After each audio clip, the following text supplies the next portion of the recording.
சுரா யூனிவர்ஸ் நேயர்களுக்கு வணக்கம். Godzilla and Kong the new empire Hollywood திரைப்படம். திரைக்கு உலகமெங்கும் மக்களுடைய வரவேற்பை பெற்று ஓடிக்கிட்டு இருக்கக்கூடிய திரைப்படம். இந்த படத்தினுடைய இயக்குனர் ஆடம் வின்கார்ட்.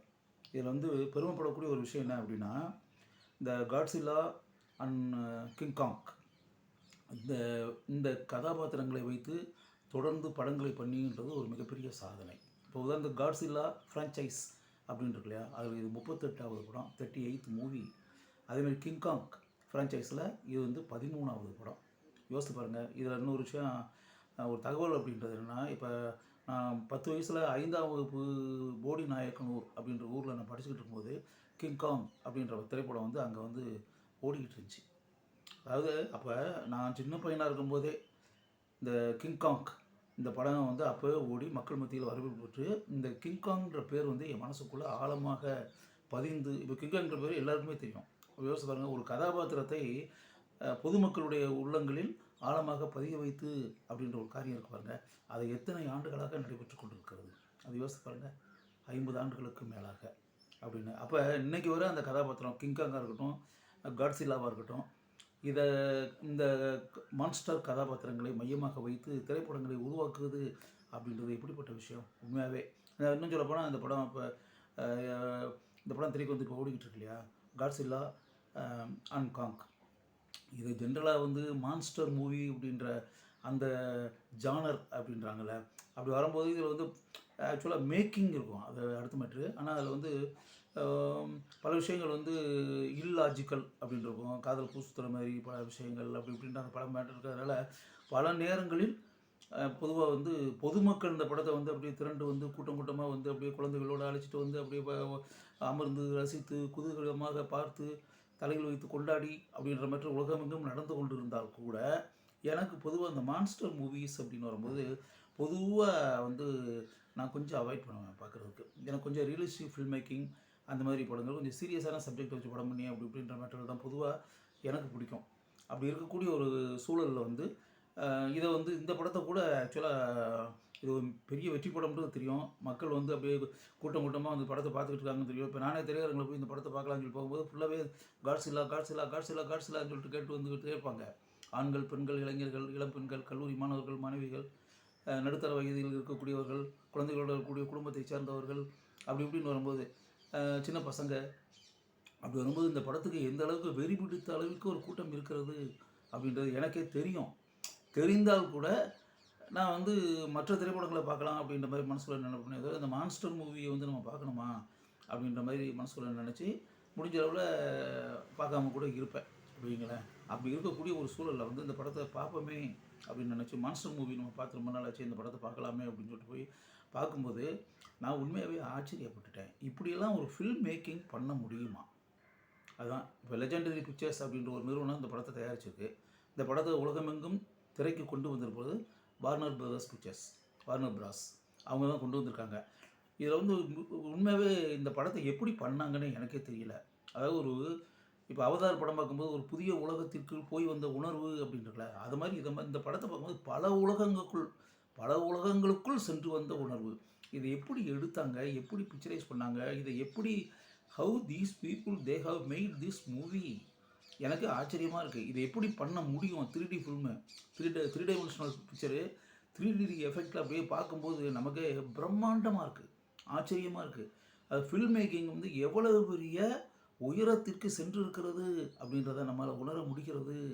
அது ஆக்சுவலாக பார்த்தா அந்த கதாபாத்திரங்கள், அதாவது ஆக்சுவலாக காங் கதாபாத்திரத்தை கொண்டு வரும்போதும் சரி, காட்ஸில்லா கதாபாத்திரத்தை கொண்டு வரும்போதும் சரி, அந்த ஏப்ஸ் அப்படின்றதுல அந்த மான்ஸ்டர்ஸ் அந்த கதாபாத்திரங்களை எப்படி இவங்க அந்த மனித குரங்குகள் அப்படின்ட்டுருக்குல்ல, அதாவது ஜைஜாண்டிக் மனித குரங்குகள் பிரம்மாண்டமாக அப்படியே படம் பார்க்கும்போது அப்படி பார்த்தா 3Dயில் கண்ணாடியை மாட்டிக்கிட்டு அப்படி உட்காந்து பார்த்தோம்னா அது நமக்கே அந்த உண்மையாகவே அந்த இயக்குனரை நான் அப்படியே ஆடம் வென்கார்டை நான் கைகுவித்து வணங்குகிறேன்.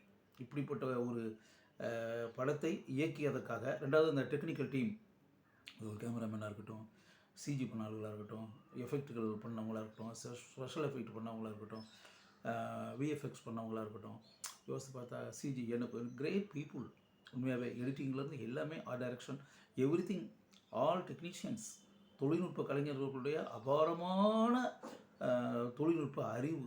அதான் இந்த படத்தை பார்க்கும்போது எப்படின்னா, இப்போ படத்தில் பணியாற்றக்கூடிய திரையுலகத்தில் இருக்கக்கூடிய இயக்குனர்கள், தயாரிப்பாளர்கள், கதாசிரியர்கள், கேமராமேன், எடிட்டர்ஸ், ஆர்ட் டைரக்டர்ஸ், எல்லாமே all people, all technicians, assistant டைரக்டர்கள், இவங்க எல்லாருமே கட்டாயம் இந்த படத்தை பார்க்கணும். பார்க்கும்போது எப்படின்னா, ஹாலிவுட் என்ன லெவலில் இருக்குது, எப்படிப்பட்ட உயரத்தில் இருக்குது, எப்படி அண்ணாந்து பார்க்கக்கூடிய அளவுக்கு தொழில்நுட்ப அம்சங்கள் படங்களில் பயன்படுத்தப்பட்டிருக்கின்றன அப்படின்னு இந்த படத்தை பார்க்கும்போது நான் வந்து உண்மையாகவே மிரண்டு போய், அசந்து போய், ஆச்சரியத்தின் உச்சிக்கே போய் தான் பிகினிலேருந்து கிளைமேக்ஸ் வர நான் பார்த்தேன். ஆக்சுவலாக அந்த தொழில்நுட்ப கலைஞர்களை நான் என் இதயத்தில் மிகவும் பெரிய நிலையில் வைத்து வணங்குகிறேன், வாழ்த்துகிறேன், பாராட்டுகிறேன். அது எப்படி எடுத்தாங்கன்றது எனக்கு ஒன்றுமே புரியலை. அது ஒரு புதிய உலகத்திற்குள், கனவு உலகத்திற்குள் சென்று வந்த புதிய புத்துணர்ச்சி நிறைந்த அனுபவம் அப்படி தான் சொல்லலாம். அது அது அந்த அது அது எப்படி அதெல்லாம் பண்ண முடியுமா?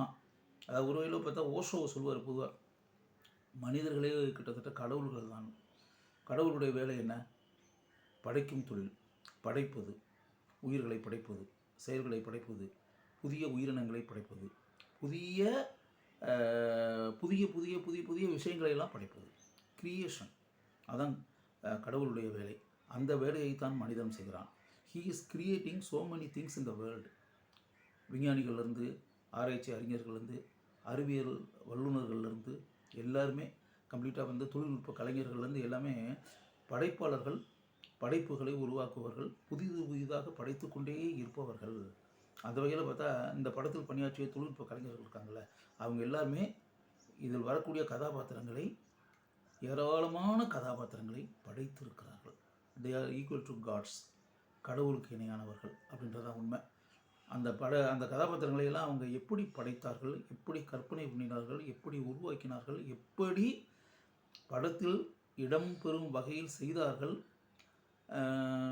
அந்த கதாபாத்திரங்களை எப்படி செயல்படுத்தினார்கள், இப்படி தெரியலையே. அபாரமான ஆற்றல் வேணும். அதாவது நம்ம நடிகைகளை வச்சுட்டு நம்ம வந்து அப்படியே ஒரு நகைச்சுவை காட்சிகள், குத்துப்பாட்டு, பாடல் காட்சிகள், நடனமாடி, சண்டை காட்சிகளில் சண்டை போட வைத்து அப்படின்ற மாதிரி நம்ம ஒரு ஃபில்ம் மேக்கிங் வச்சுக்கிட்டு அப்படி பண்ணிக்கிட்டே இருக்கும்ல. அப்படிலாம் இருக்கும்போது நம்ம உண்மையாகவே இவங்களை வந்து தொழில்நுட்ப கலைஞர்களை, ஹாலிவுட்டில் இருக்கக்கூடிய அந்த டெக்னீஷியன்ஸாக அண்ணாந்து பார்க்கணும். தே ஆர் கிரேட் பீப்புள், எவ்வளோ உயரத்தில் இருக்கிறார்கள் அப்படின்னு. அதனால் இந்த படம் வந்து காட்ஸில்லா அண்ட் காங், இந்த திரைப்படத்தை வந்து நான் பிரமிப்போடு ஆரம்ப காட்சியிலிருந்து இறுதி வரை பார்த்தேன் அப்படின்றதான் உண்மை. இதில் வரக்கூடிய கதாபாத்திரங்கள் வந்து அப்படியே ஒவ்வொரு இடங்களுக்கும், அந்த ஒவ்வொரு உலகங்களுக்கும் அப்படி இருக்குல்ல, அந்த உலகங்களுக்கு போகும்போது அவங்க பார்க்கக்கூடிய அந்த புதிய தரிசனங்கள் அப்படின்றதுல, அந்த புதிய தரிசனங்கள், நியூமரஸ் கேரக்டர்ஸ், அதில் வரக்கூடிய கதாபாத்திரங்கள், அதெல்லாம் பார்த்து அப்படியே மிரண்டு போய் அப்படின்ற மாதிரி ஒன்று இருக்குல்ல. அதில் வந்து பிரதான கதாபாத்திரமாக ஒரு பெண் கதாபாத்திரம். அந்த கதாபாத்திரத்தில் ஆக்சுவலாக நடிச்சிருக்கிறது வந்து டாக்டர் இலேனா ஆண்ட்ரூஸ் அப்படின்ற அந்த கதாபாத்திரத்தில் வரக்கூடிய ரெபேக்கா ஹால் ரொம்ப எக்ஸ்ட்ரானரியாக பண்ணியிருக்காங்க. அதுக்கப்புறம் ஒரு இளம் பெண் கேரக்டர் ஒன்று வருது. அது வந்து ஒரு ஆக்சுவலாக ஒரு ட்ரைபல் இனத்தை சேர்ந்த ஒரு பெண், ஒரு இளம் பெண், ஒரு அழகு தேவதை ஜியா அப்படின்ற அந்த கதாபாத்திரம். அந்த ஜியான்ற அந்த கதாபாத்திரத்தில் வந்து அப்படியே அந்த கதாபாத்திரத்தில் வரக்கூடிய அந்த இளம் பெண் இருக்குல்ல, அப்படியே வந்து கண் முன்னாடி அப்படியே மனசுக்குள்ளே தோணிக்கிட்டே இருக்குது. ஆக்சுவலாக அது அந்த அளவுக்கு அந்த ஜியா கதாபாத்திரத்தில் வரக்கூடிய கேலி, அது அப்படியே எக்ஸ்ட்ரானரி பெர்ஃபார்மன்ஸ், அழகு தேவதை இன்னும் சொல்லப்போனால். அது வந்து எந்த அளவிற்கு பொருத்தமான ஒரு நடிகையை அந்த கதாபாத்திரத்துக்கு தேர்ந்தெடுத்திருக்கிறார்கள் அப்படின்ற அந்த விஷயம் இருக்குல்ல, அது உண்மையாகவே நான் பாராட்டுறேன். அது டோட்டலாகவே அந்த மேக்கிங் அப்படின்னு வரும்போது படத்தினுடைய ஆரம்ப காட்சியிலேருந்து இறுதி காட்சி வரை அப்படியே சிறிதும் சோர்வு தோன்றாத அளவுக்கு பிரம்மாண்டம் and greatness and richness and grandeur எப்படி வேணாலும் எடுத்துக்கலாம். அதை வந்து அப்படியே ஆச்சரியப்படக்கூடிய அளவிற்கு நம்மளை வந்து அப்படியே கையை பிடித்து பல உலகங்களுக்குள் அழைத்து சென்றிருக்கிறார்கள் அப்படின்றதா உண்மை. நம்ம வந்து அப்படியே பூமியில் இருக்கிறோன்ற உணர்வே இல்லை. அப்படியே நம்ம ஒரு 2 மணி நேரம் படத்தை பார்க்குறோம் அப்படின்னா 2 மணி நேரம்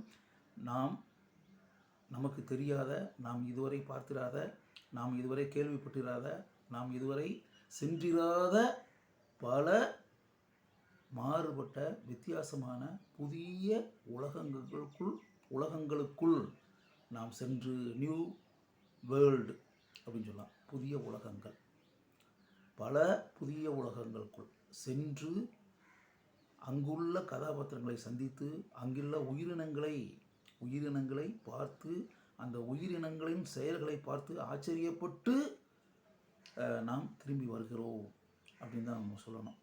அந்த அளவுக்கு இந்த படத்தினுடைய தொழில்நுட்ப அம்சங்கள் கைதட்டி பாராட்டக்கூடிய அளவிற்கு இருக்கின்றன அப்படின்றதான் உண்மை. அதனால் இந்த படத்துடைய கதை அப்படின்றது நம்ம சொல்லணும்னு அவசியம் இல்லை. அது வாய் விட்டு சொல்கிறத விட நீங்கள் திரையரங்கில் போய் கண்ணாடியை அணிந்து கொண்டு 3D எஃபெக்டில் உருவாக்கப்பட்டிருக்கக்கூடிய இந்த அற்புதமான வியக்கத்தக்க படைப்பை நேரடியாக சென்று புதிய அனுபவங்களை நீங்கள் அனைவரும் நான் பெற்றதைப் போல பெற வேண்டும் என்று நான் விரும்புகிறேன். கட்டாயம் திரையரங்குகளுக்கு சென்று இந்த திரைப்படத்தை பார்த்து ஒரு புதிய இதற்கு முன்பு நீங்கள் அனுபவித்திராத, பார்த்திராத, தெரிந்திராத அனுபவங்களை பெற்று திரும்ப வேண்டும் என்று நான் விரும்புகிறேன், வேண்டிக் கொள்கிறேன்.